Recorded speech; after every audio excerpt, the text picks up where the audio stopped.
Bien, muy buenas tardes a todos los colegiados y público en general que está conectándose a la transmisión de esta nueva emisión de su segmento Habla con tu médico. Les saluda John Sandoval, transmitiendo en vivo desde el Consejo Regional 3 Lima del Colegio Médico del Perú.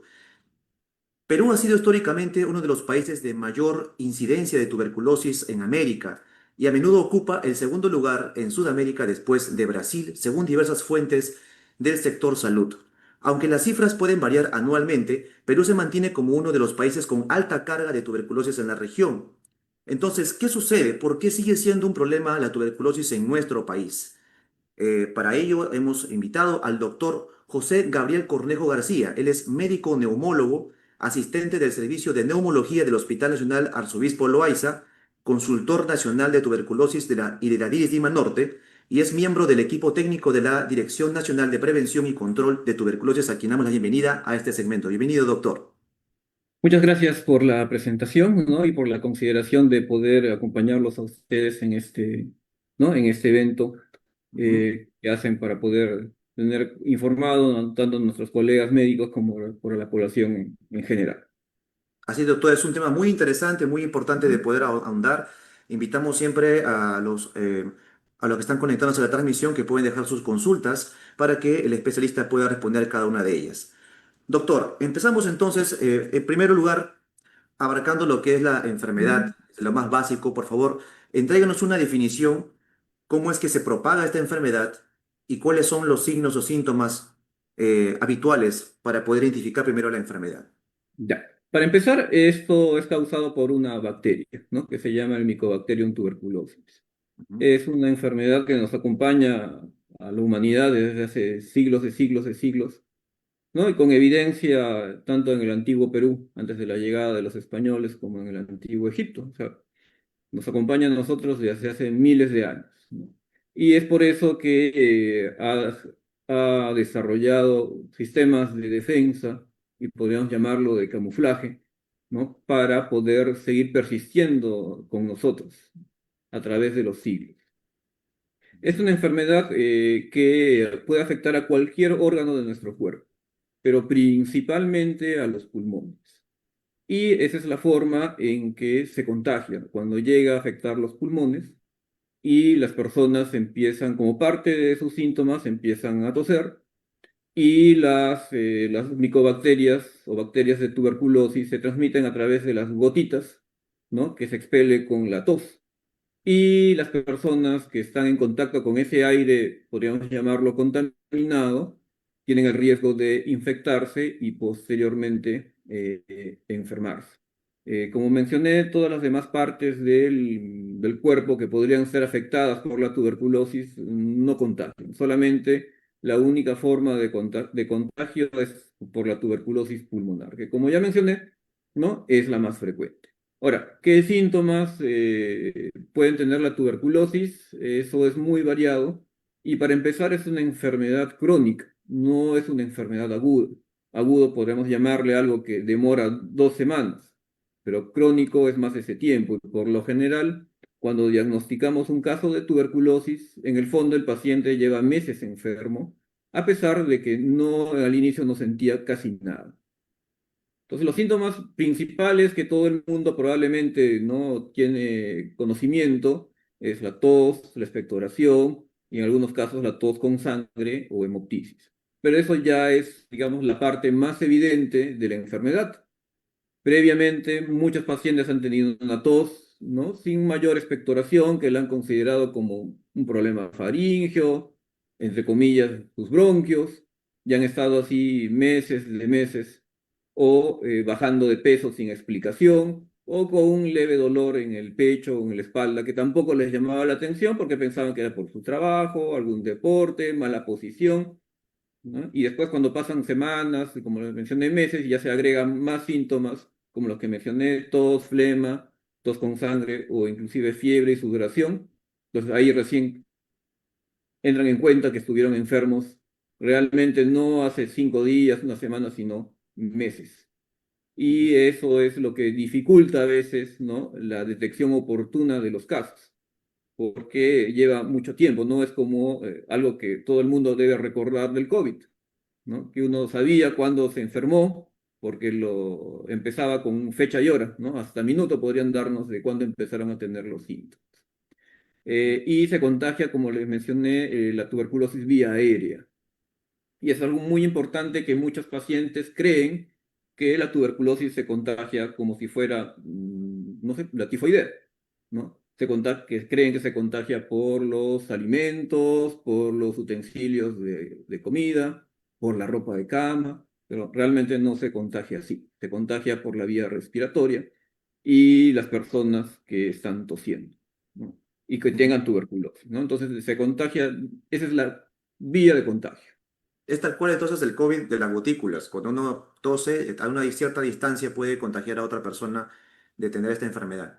Claro, la diferencia, podríamos llamarlo con el COVID, es que digamos, las gotas que se eliminaban donde estaba el virus, ¿no? Eran algo, digamos, más pesado, ¿no? Y caían en el suelo.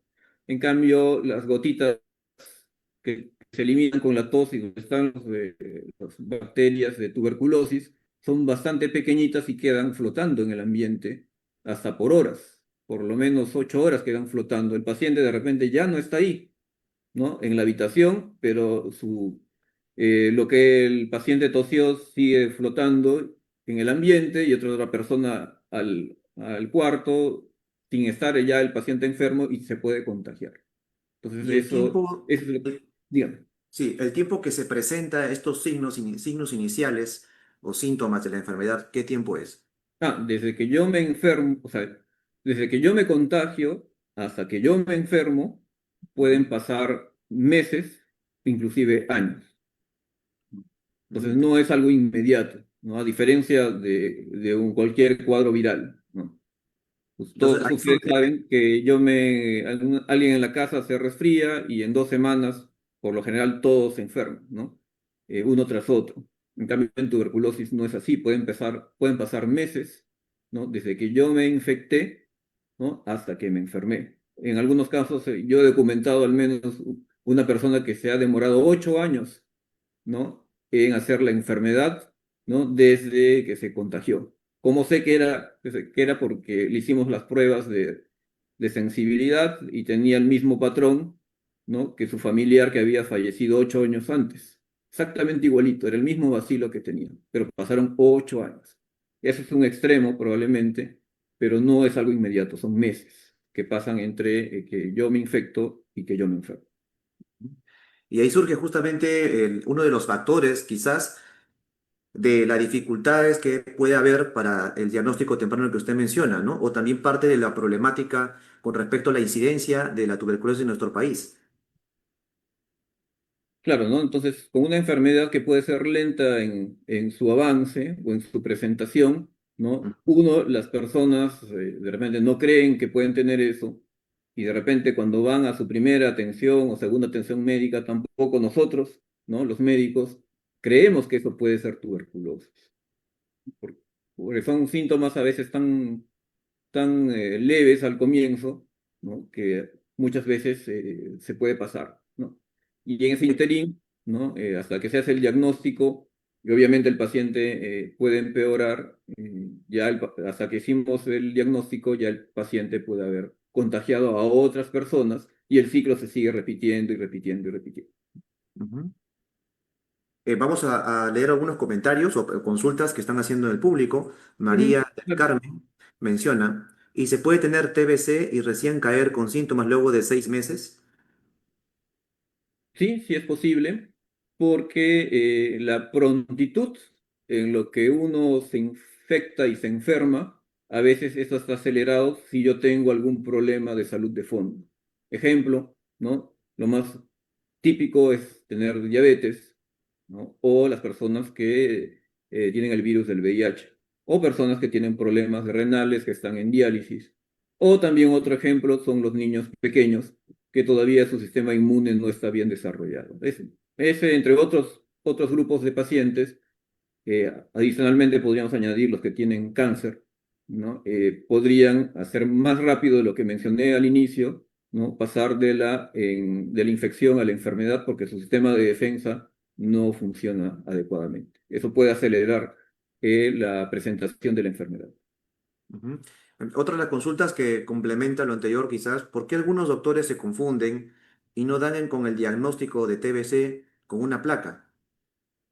Ah, es que a ver, los síntomas que acabo de mencionar, ¿no? Bueno, son los minutos que mencioné, no son específicos de tuberculosis. Específico quiere decir que solamente es de esa enfermedad y de ninguna otra. Los que han tenido o han visto pacientes con cáncer o han tenido familiares con cáncer, entonces, todos los síntomas que yo he mencionado los pueden haber tenido, ¿no? Y, eh, y la placa tampoco puede ser sugerente, pero tampoco es diagnóstica. Entonces, si los síntomas o la placa fueran suficientes para hacer el diagnóstico, eh, porque entonces no tendría necesidad de pedir nosotros exámenes de esputo para hacer las confirmaciones, ¿no? Si eso fuera suficiente, no haríamos todo el resto, ¿no? Lo cual quiere decir que el diagnóstico no es tan simple, ¿no?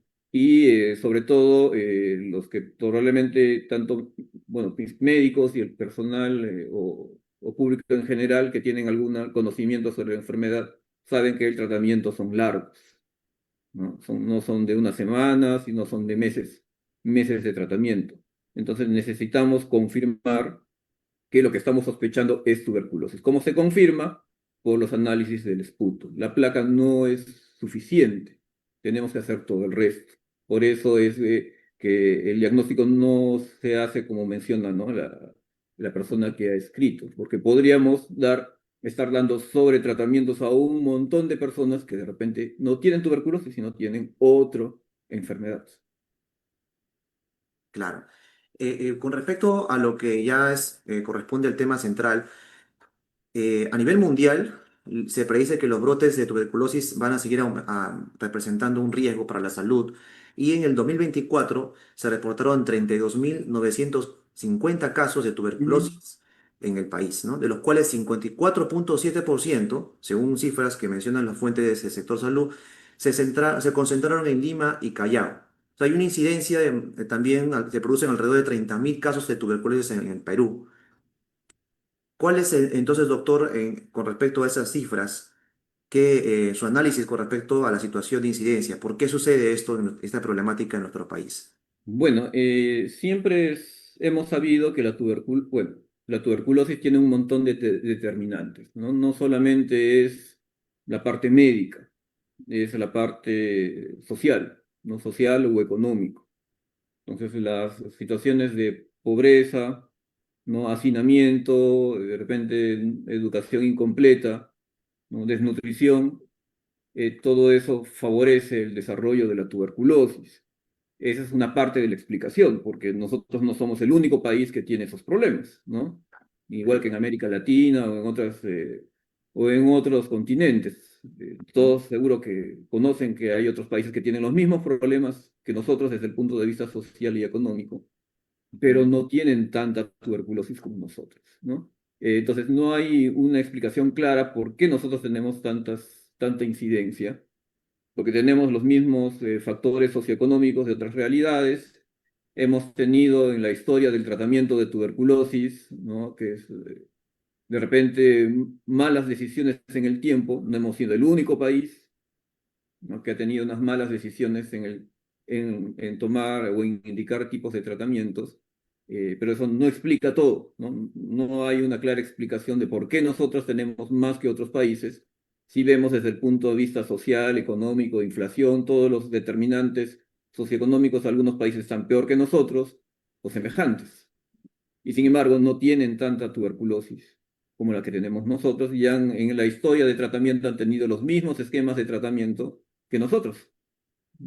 Entonces, la explicación no es clara, ¿no? No es clara el por qué, algunos ven algún problema genético en nuestra población, no hay una explicación clara del por qué tenemos como se mencionó, una alta tasa comparada con otros países de Latinoamérica, que socioeconómicamente son semejantes a nosotros. Claro. Y, Bien, y racialmente también, ¿no? ujú. Para agregar, ¿no? Claro, entonces ha mencionado factores, quizás como bien menciona, no son, digamos, el determinante, la respuesta no es determinante pero hay factores como demográficos, socioeconómicos, estilos de vida inadecuados, la escasa quizás atención que se presta desde el Estado, en algunos, bueno, aunque debo mencionar también que hay noticias con respecto al sector salud de innovaciones tecnológicas, que no sé si eso realmente está teniendo, digamos, un avance en cuanto a disminuir justamente la incidencia de la tuberculosis o se está favoreciendo realmente al Perú. Claro, lo primero que tenemos que hacer es, para intentar disminuir la carga, es buscar y encontrar a todos los casos de tuberculosis, ¿no? Que de repente están todavía en sutiles síntomas. Ujú, Porque si no tenemos un método diagnóstico precoz, entonces vamos a coger a todos los pacientes que se han enfermado ya en las fases muy contagiosas, cuando ya contagiaron a bastantes personas. Entonces lo que sí se ha desarrollado desde hace varios años y ya disponemos son métodos genéticos que son muchos más, como 1000 veces más sensible o potente que el examen simple de esputo que tradicionalmente hemos usado. Y ya en el sistema de salud está disponible a nivel de un centro o puesto de salud. No es necesario que alguien tenga que ir a un hospital para que se haga ese examen y tampoco es necesario que esté en Lima porque están distribuidos ya, ¿no? En casi todas las regiones del Perú, ¿no? ujú. Para poder hacer un diagnóstico lo más precoz posible. Entonces, una vez que Sí. hayamos encontrado a todos los pacientes que tenemos medios ocultos por ahí, recién podemos empezar a pensar en disminuir la carga de tuberculosis, porque sí, si no estamos tratando a unos mientras se van enfermando otros que ni siquiera habíamos sospechado que estaban enfermos. Y eso impide que generalmente la tasa de tuberculosis anual vaya cambiando en el tiempo, porque eso es todas las cosas buenas o malas que hagamos ahora, no se vean al año siguiente, se ven las consecuencias buenas o malas se ven por lo menos de 5 años a más. O sea, todos los esfuerzos que podemos estar haciendo ahora para detectar los casos, eh, podemos ver de aquí a 5 o más años que la cantidad de casos de tuberculosis en total vayan bajando gradualmente, ¿no? Año tras año, porque como la tuberculosis es una enfermedad de lenta evolución, también las respuestas del sistema de salud van a ser evidentes en el tiempo y también lentamente. No se espera que esto baje abruptamente como pasaba con las olas del COVID, ¿no? Eso nunca va a ocurrir en tuberculosis. Todo es gradual y a lo largo de muchos años. Ujú. Claro, es progresivo en todo caso, ¿no? Vamos a leer Exactamente. unos comentarios también, doctor. Martín Corbacho consulta, ¿no? Padres que cuando jóvenes tuvieron TBC, ¿los hijos presentan alguna sensibilidad a tener enfermedades respiratorias? Por el hecho mismo, no, ¿no? O sea, no es que yo tenga que sea una enfermedad que se transmita genéticamente, ¿no? No es así. Pero sí hemos visto, ¿no? Todos los médicos que se dedican a ver tuberculosis, sabemos que hay cierto condicionamiento genético. ¿Qué quiere decir eso? Que hay familias en que todos se enferman gradualmente y hay otras familias en que solo se enfermó uno y el resto no se enfermó a lo largo de varios años. Esto quiere decir que hay alguna susceptibilidad genética, ¿no? Pero no es que yo transmita genéticamente la enfermedad, ¿no? a mis A la descendencia, descendientes. ¿no? Ahora, Claro. obviamente, si en el tiempo vemos que toda la familia se enferma, ¿no? En un tiempo relativamente corto, podríamos sospechar de que hay un condicionamiento genético, aunque no disponemos de las herramientas para poder pasar de la sospecha a la confirmación. Sería solamente una suposición del médico que los está evaluando, ¿no? Ujú. Pero no podríamos confirmarlo, no tenemos las herramientas para eso. Bien. María del Carmen consulta, soy paciente de TBC y estoy Ujú. empezando a presentar dolor de articulaciones al punto de no poder pararme o flexionar las piernas por el dolor intenso que genera. Bueno, eso es el comentario de María del Carmen. Algo quizás pueda Claro, decir, doctor.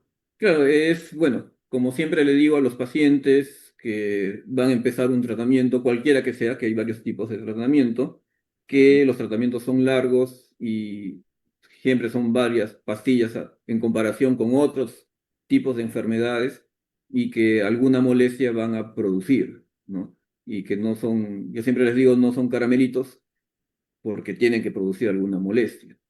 Ahora, nosotros como parte del equipo de salud que monitoriza a los pacientes, tenemos que evaluar si las molestias que tiene el paciente, uno, o son de riesgo para su integridad, o sea, riesgo de vida, o son molestias que pueden no ser un riesgo, pero son incapacitantes, como el que menciona Maricano, ¿no? Esa es una molestia, ella no va a fallecer, no se va a internar por esa complicación, pero ya le está incapacitando para hacer su actividad cotidiana.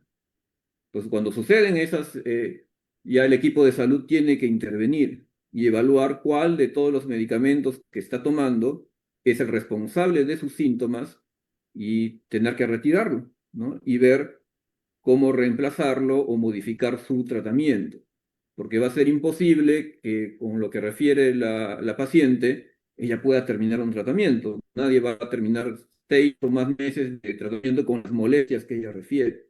Lo va a dejar de tomar, ¿no? Eso sería una respuesta humana, ¿no? De la persona ante esas molestias. Entonces, lo que tiene que intervenir ahí es el equipo que está a cargo de ella para poder evaluar cuál de todos los medicamentos que está tomando es el responsable y va a tener que retirarlo, ¿no? Porque así los pacientes no pueden continuar.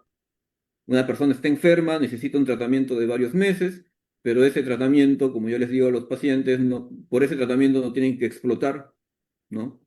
Y tienen que llevar una vida cotidiana normal, porque nadie puede estar sin hacer nada por 6 meses. Todos tenemos que trabajar, todos tenemos responsabilidades familiares, personales, de estudio, de trabajo, ¿no? Y tiene que estar en capacidad de poder hacerlo. Entonces, le recomendaría a la señorita que converse eso bien con el equipo de su centro de salud o quien está a cargo de ella, porque esa molestia tiene que evaluarse y hacer los cambios para que eso desaparezca. A ver, otro comentario de Godo Caro. Buenas tardes, unas consultas. La forma subclínica de tuberculosis requiere de cultivos, líquidos y pruebas fenotípicas. Si resultan negativas, ¿con qué periodicidad se puede realizar o debe hacérsele broncoscopía? Ya, a ver, generalmente el trabajo diagnóstico se va de lo más fácil a lo más complicado. Entonces, lo primero, obviamente, es pedir una radiografía y hacer los exámenes en esputo que el paciente voluntariamente puede eliminar.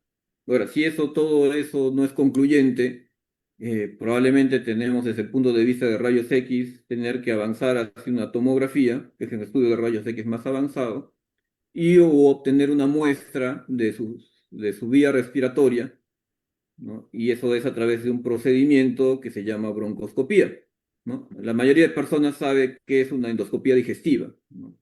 En este caso, para los pulmones también se hace una endoscopía, que es para obtener muestras. Ya cuando el paciente no es capaz o no bota mucha muestra, o de la muestra todo sale negativo.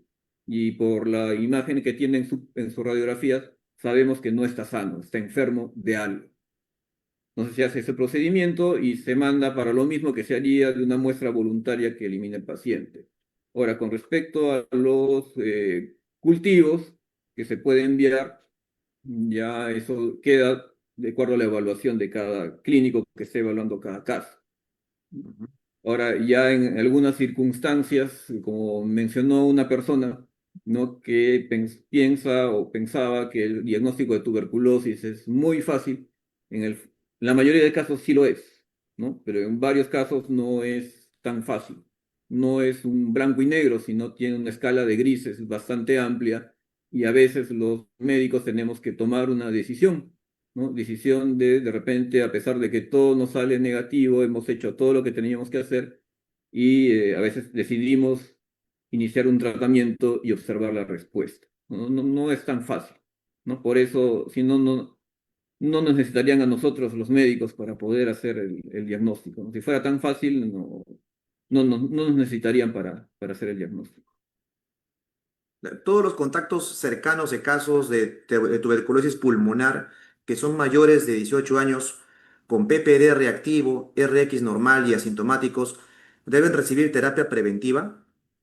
Sí, la terapia preventiva es algo que se debe dar a todos los contactos, ¿no? Sin evidencia de enfermedad, independiente de su edad, ¿no? Y eso es otra de las medidas que se quiere desde, ¿no? Desde el Ministerio de Salud empezar a aplicar, digamos, masivamente, porque una forma de evitar nuevos casos es prevenirlos, ¿no? Y eso se hace trabajando sobre los contactos. Lamentablemente, hasta el momento o en el curso de todos los años que han pasado, las terapias preventivas para evitar que se enfermen los contactos, que solo se llega a poco más del 50%. El resto, el 40 y tantos por ciento, no recibe la terapia preventiva y están en riesgo de hacer la enfermedad. Entonces, una forma de evitar más casos de tuberculosis es que cerca del 100% de los contactos identificados puedan recibir una terapia preventiva, siempre y cuando hayamos excluido que tengan tuberculosis activa. Entonces, ese es uno, aparte del tratamiento rápido y oportuno, está también la evaluación de los contactos y dar terapia preventiva para, con el lapso de los años, disminuir la tasa de incidencia. Si no se hacen esas tres cosas, nos podemos dar los mejores tratamientos disponibles en el mundo, que sí los tenemos. Si no hacemos lo otro, simplemente estamos esperando a que se enfermen las personas, en vez de prevenir. Bien, una gestante que es caso presuntivo de tuberculosis tiene contraindicación para rayos X de tórax. No, realmente no hay ninguna contraindicación, ¿no? La radiación que se emite al tomar una radiografía de tórax es similar a la radiación solar que recibiría la misma gestante en 2 o 3 días de hacer sus actividades cotidianas. Entonces, si esto realmente fuera un riesgo, la gestante no podría salir de su casa porque la radiación solar produciría una mutación en su bebé, cosa que, como todos sabemos por lógica, eso no existe. Por lo tanto, la radiografía de tórax es importante en una gestante, no independiente de su edad de gestación. No me interesa que sea el primer trimestre, segundo, tercero. Y más aún, es tan importante porque al final no es una sola persona, son dos personas en una. Entonces, si hacemos algo mal en cuanto a decidir el tratamiento, la evolución o el alta, entonces no estamos actuando sobre una persona, sino son sobre dos. Entonces, por lo tanto, necesitamos estar muy seguros, uno, que no tiene tuberculosis o que sí lo tiene. Y dos, si está en tratamiento, tenemos que estar muy seguros de que el tratamiento ya se terminó y que está de alta. ¿Cómo lo logramos eso? Sí, con los exámenes de SPUT es una forma de control y con la placa. Sin la placa no vamos a estar seguros de que tiene o no tiene tuberculosis y dos, si ya terminó exitosamente su tratamiento. Por eso es importantísimo en una gestante que tenga radiografía, ¿no? Y sé que hay un temor extendido entre pacientes, inclusive nuestros compañeros que son personal de salud, pero realmente es un temor injustificado. Y estoy hablando solamente de la radiografía. Otros estudios radiológicos de otro tipo ya es otra historia. Estoy hablando de la radiografía tórax simple. De eso no hay ningún peligro para la gestante en ningún momento de su gestación. Bien, doctor, importante la aclaración que está realizando, los comentarios de la transmisión. María del Carmen solo comenta en base a la respuesta anterior que usted le dio. Dice, claro, entiendo, doctor. Yo fui a 3 doctores generales que me hicieron varios análisis y toma de placa y solo me daban tratamiento por tifoidea. Cuando fui a la posta, porque no mejoraba, seguía con fiebre, tos, con flema y dolor de espalda. Llevé mi placa y análisis y un doctor me dijo que TBC se nota en tu placa por las manchas en tu pulmón y cuando me sacaron en la posta ya había avanzado más. De igual manera me hicieron prueba de esputo para corroborar y así empecé tratamiento. Ya son 2 meses que pararon esos síntomas horribles, pero ahora están brotando otros dolores de huesos y alergia. Bueno, como mencioné, los tratamientos, cualquiera que sea para cualquier enfermedad, ¿no? Infecciosa o no infecciosa, no están exentos de molestias, ¿no? Ujú. Como siempre pongo el ejemplo a las personas, como las personas que son alérgicas a la penicilina saben que son alérgicas, porque recibieron la penicilina, ¿no? Ahí se enteraron que eran alérgicas, antes no. Igual sucede con cualquier otro tratamiento de cualquier enfermedad, cualquier infección. No hay forma de saber si yo voy a tener una reacción a nivel de la piel, en el hígado, en el riñón o en cualquier otra parte de mi cuerpo hasta que lo tomo. No hay ningún examen que alguien se pueda tomar que pueda decir, a mí me va a caer mal tal medicina y por lo tanto esa no me la den, ¿no? Ese examen no existe ni acá ni en ninguna parte del mundo. Ahora, cuando las molestias se presentan, es trabajo nuestro me refiero al personal de salud, el médico, el especialista o no especialista, la enfermera y el personal técnico, ¿no? Trabajar sobre esas molestias, como mencioné previamente, identificar si son riesgosas o no para la vida o incapacitantes, ¿no? Y de acuerdo a eso intervenir. Identificar el medicamento que le está molestando al paciente y retirarlo y buscar y evaluar si ese retiro de esa medicina requiere un reemplazo de otro medicamento o no, porque no todos los antibióticos para la tuberculosis, no todos son igual de potentes, unos son más potentes que otros y el retiro puede afectar el tratamiento y otras veces no. Y si afecta el tratamiento, tenemos que buscarle un reemplazo o dar más tiempo de tratamiento. Entonces eso se conversa con el paciente, porque si realmente la molestia que tiene es incapacitante, pues no va a aguantar todos los meses que faltan. Va a dejar de tomar. Eso es algo claro, que lo va a dejar de tomar en algún momento. Y no porque sea una persona inconsciente o que no sea responsable. Simplemente las molestias van a hacer que deje de tomar, ¿no? Y tenemos que evitar eso, ¿no? Muy bien, doctor, muchas gracias por su comentario. Ya estamos ya en la recta final de la parte del segmento.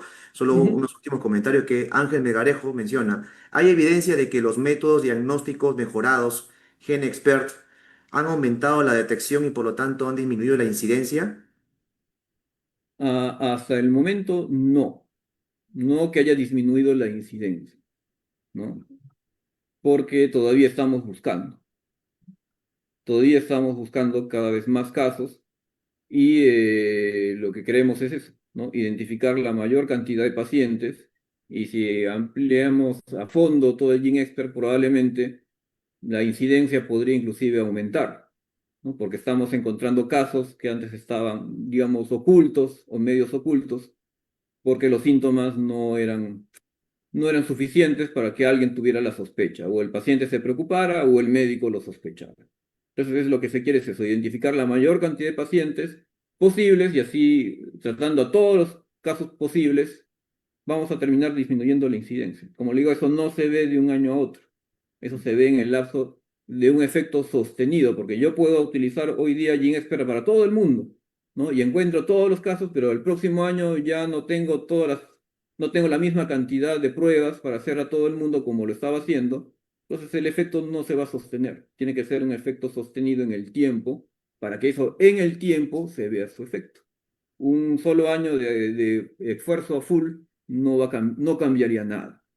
Tiene que ser, y como todos nosotros sabemos, tiene que ser políticas a largo plazo, ¿no? Y los cambios de gobierno, ya sea dentro de un mismo gobierno, ¿no? Dentro de cada ministerio, los cambios de gobierno a veces afectan, ¿no?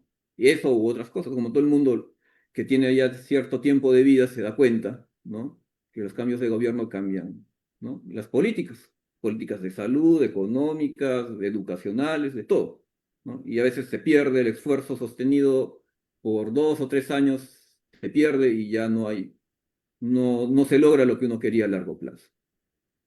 Esos Bien, también son inconvenientes del sistema de salud, ¿no? así es. Carmen Minaya dice, doctor, buenas tardes. Mi hija pasó una consulta médica con el neumólogo porque presentaba alergia a los 2 días de haber cambiado de fase y el doctor mandó suspender el tratamiento por una semana, por lo que tenía que hacerse unos análisis. Ujú.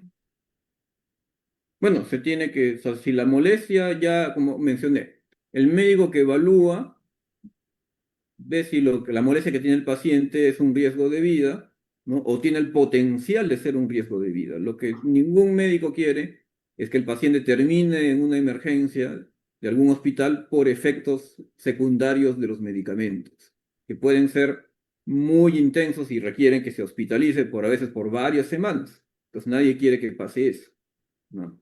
Entonces es por eso que se suspende. Se suspende cuando el médico evalúa y establece, ¿no?, que realmente hay un riesgo de que eso ocurra. Me imagino que la preocupación de la persona que escribe es que porque está sin tratamiento, ¿no? Está sin tratamiento de tuberculosis, me imagino que por ahí va su preocupación. Bueno, lo que también le digo a los pacientes que yo tomo, cuando tomo esa decisión de suspender el tratamiento, es que más peligroso pueden ser las reacciones a los medicamentos que la misma tuberculosis. Si la persona, como le explico a los pacientes, ¿no? Si usted decidiera no tomar más tratamiento, ¿no? Porque se le ocurrió, ¿no? Me molesta mucho la medicina y decidí no tomar. Usted se va a complicar de la tuberculosis probablemente de aquí en meses, muchos meses. En cambio, si usted continúa tomando el tratamiento, a pesar de que tiene las molestias y el médico ha sugerido o indicado que no le den más y siguen tomando, puede llegar a la emergencia de un hospital en cuestión de horas o días. Entonces, por eso más peligrosos pueden ser las reacciones adversas a los medicamentos que la misma tuberculosis. Como ya mencioné, avanza lentamente, tanto para bien como para mal. Pues en este caso nos favorece a los que manejamos porque nos permite con tranquilidad evaluar bien las reacciones adversas para después regresar o diseñar un nuevo tratamiento que termine curando a la persona sin dañarla.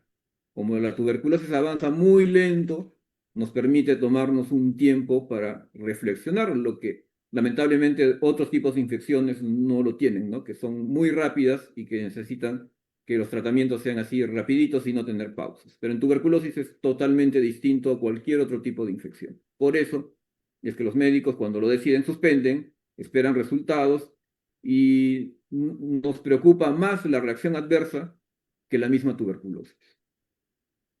Así que la señora con tranquilidad, que hay que evaluar bien cómo está la paciente, ¿no? Y para con seguridad ver cómo se reinicia su tratamiento. Ujú. Doctor, con respecto a la tuberculosis resistente, a los fármacos resistentes, ¿Mm? ¿cómo están abordando también esa problemática? Ya para ir y ahí cerrando el Ya, set. digamos que en muchos años, ¿no? Yo llevo, ¿cuándo será? Ujú, Voy a cumplir 20 años en el manejo de tuberculosis. Eh, el tratamiento para tuberculosis resistente o multidrogo resistente, que es la más conocida ¿no? No tenía ningún cambio por prácticamente décadas, ¿no? Y el tratamiento duraba como año y medio, con 14 pastillas cada día, más una inyección que lo recibían por lo menos de 6 a 9 meses. Entonces, ese tratamiento, todo eso ya cambió, ¿no? A partir de mediados del 2023 y con más fuerza desde el 2024. Ahora hay tratamientos para lo mismo, ¿no? Para tuberculosis resistente, que pueden durar de 6 a 9 meses, que curan igualito o mejor que el tratamiento antiguo y que solamente son pastillas sin inyección. Y ya no son pues 14 pastillas, en algunos esquemas pueden tener 6 pastillas. Entonces es mucho más fácil poder lograr la curación, ¿no? Con menos tiempo, con menos pastillas y bueno, teóricamente con menos molestias porque al final cada paciente es distinto, ¿no? ujú, Los pacientes responden muy distintamente a un mismo tratamiento, pero ahora los tratamientos son son más tolerables para el paciente, ¿no? También uno de los objetivos, como mencioné, evaluación de contactos, terapia preventiva y dar tratamiento oportuno. Y la tendencia es ahora darle tratamiento más corto posible con menos cantidad de pastillas. Eso es hacer siempre más fácil para un paciente poder terminar ese tipo de tratamiento que tratamientos largos con inyecciones o con un montón de medicamentos. Eso es difícil que lo termine, ¿no? Algunos estoicamente, bastantes lo han terminado estoicamente, pero muchos se quedan en el camino o se quedaban en el camino, ¿no? Ahora con estos nuevos tratamientos que ya, como le dije, con más fuerza empezaron desde el 2024, ya las tasas de curación se están aumentando, ya menos personas dejan de tomar el tratamiento. Lamentablemente hay ciertos tipos de personas o de pacientes que dejan de tomar el tratamiento, pues ya por circunstancias, muchas de ellas derivados de conductas delictivas o consumo de drogas, ¿no? Eso es un grupo de personas difíciles de poder manejar. El resto de personas que no tienen ese tipo de inconvenientes terminan con mucha mejor, o mucho mejor terminan con los nuevos tratamientos que los que se enfermaron pues hace 2 o 3 o 4 años. Así es. Muy bien, doctor. Desde ya agradecido por todos los aportes, los comentarios, aclaraciones respecto a este importante tema de salud que estamos realizando en esta transmisión. Para ir cerrando el segmento, doctor, quizás pueda dar un mensaje para ir cerrando el segmento. Quizás también puede también abordar la parte del desafío en cuanto al sector salud con respecto a la tuberculosis a partir de estas fechas, ¿no?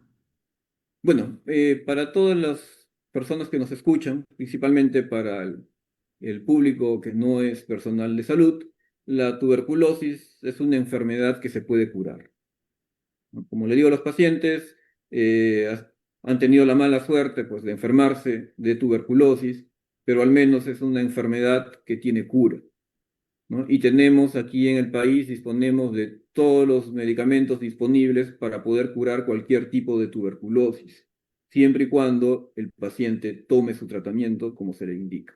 Si el paciente toma el tratamiento como se le indica, tiene que curarse. No hay otro fin, ¿no? No hay otra alternativa más que la curación. Y como mencioné, sí es un desafío para todos nosotros, ¿no? Poder controlar en el tiempo la tuberculosis, ¿no? Como le dije, llevo cerca de 20 años y probablemente cuando me jubile todavía vamos a estar hablando sobre este tema, porque el esfuerzo es a largo plazo y también lamentablemente el problema no es estrictamente médico, ¿no? Es un problema social, económico y, como mencioné previamente, ¿no? Malas decisiones de salud derivan en más problemas de tuberculosis y también malas decisiones políticas, económicas, ¿no? También nos dificultan a nosotros poder seguir intentando controlar la tuberculosis. Entonces es un problema, ¿no? Que es a largo plazo. Siempre hemos esperado poder controlar la tuberculosis, siempre el objetivo cada vez se nos pone más lejano, pero creo que los nuevos tratamientos que estamos teniendo, los nuevos métodos diagnósticos, nos pueden ayudar algo, algo más, o bastante más que lo que teníamos disponible las décadas pasadas. Así es. Muy bien, doctor. Esperemos también que ese pronóstico se mantenga positivo Ujú. a largo plazo y desde el Consejo Regional 3 Lima saludamos no solamente su participación, sino también la vocación de usted, de servicio, a favor de todos los pacientes que se vienen atendiendo en el hospital o los centros donde usted está trabajando, así mismo como todos los colegas que realizan esta extraordinaria labor, ¿no? A nivel del sector salud, combatiendo esta enfermedad y otras. Bien, muchas gracias con ustedes y bueno, en cuanto ustedes necesiten mi apoyo, estoy disponible.